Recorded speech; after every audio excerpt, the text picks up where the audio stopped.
Volodymyr Zelenskyy.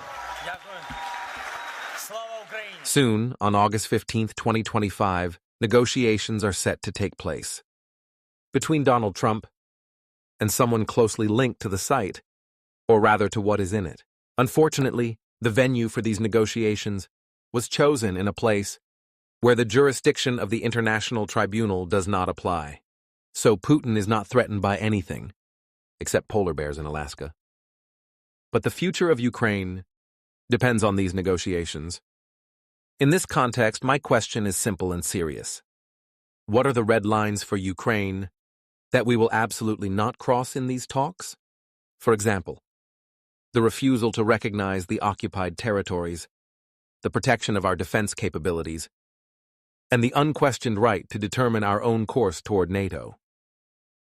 He started off very well and said that he was very grateful to our soldiers for the independence of the state. And in the end, he said that the most important negotiations would depend on us and on whom our future depends. I do not agree with this.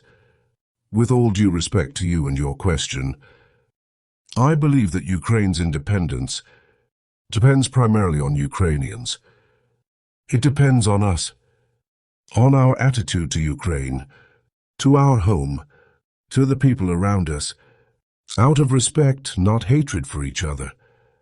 Because the way we should love Ukraine, and the way we do, no one from any state, any universe, will ever love and respect our home as much as we do. Every person has their own home, their own state. Therefore, everything depends on us, on our strength, and our confidence that we are right. The aggressor is the aggressor, and we are at home. Of course, it's very difficult for us to go up against them alone. A healthy country does not have unhealthy ambitions. As for negotiations, in any case they are important at the level of leaders. But it is impossible to talk about Ukraine without Ukraine, and no one will accept this.